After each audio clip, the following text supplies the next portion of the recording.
Welcome traveler to the second episode of the Eden Spec series. If you're new here, I suggest you watch the first episode to have a background of what we are going to explore for this mission. In the previous episode we only explored just the surface of the world using the Mithra exploration probe, which unexpectedly burnt up in the atmosphere. Now in our second voyage, we have armed our probe with a lander which would aim to one of Eden's titanic oceans to collect data on the wondrous processes occurring within the microscopic realm. As we venture into the Mithra system, we are blasted with raids of radiation from the sun, but our probe endures the trouble.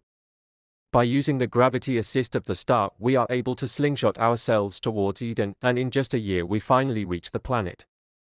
After having an orbital correction, we have a stable orbit around Eden.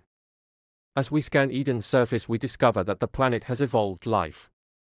Now that we have confirmed the occurrence of life, we now enter the second stage of this mission, deployment. As our tiny probe begins to enter the atmosphere, it endures the heat and splashes down into the ocean, where it begins to scan for data. Life on Eden originated in the abyss of the deep sea, feasting on the chemical soup ejected from hydrothermal vents caused by the common volcanic activity on Eden. The first, official, forms of life were simple unicellular organisms similar to Earth bacteria. Life was simple for billions of years, but one small microbe changed history. This microbe would have evolved photosynthesis, which at first seems like a great way to get energy from their environment, but photosynthesis generates oxygen as a byproduct, which was lethal to microbes, to which evolved to live in anoxic environments, which in turn caused the first mass extinction of Eden, similar to the Great Oxidation event that occurred on Earth around 2.4 billion years ago.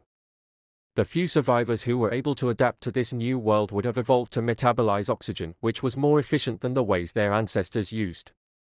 Over the span of billions of years, these two groups would increase in biodiversity and eventually become multicellular organisms, which would grant them the ability to fill in many more niches their ancestors couldn't fill in now that oxygen was useful and plentiful. Descending from the photosynthesizers are the phytoprimus. Phytoprimus use a yellow pigment for photosynthesis. Phytoprimus have a single oval-shaped leaf running down to the base of the stem, giving them a paddle-like appearance. Phytoprimus are widespread, and these plants are the beginning of the Flora dynasty. Descending from the oxygen metabolizers are the rotunmis. The rotunmis are circular animals, which have one foot in the bottom of their body, in which they use to slide around the ocean floor. Rotunmis don't have any eyes, but instead only possess sensitive tissues on their face that they use to sense light. Rotunmis feast on microbial mats, and these organisms mark the beginning of the Animalia dynasty. Finally, after a long mission of recording these fascinating organisms, our mission comes to an end. This now marks the second episode of this series.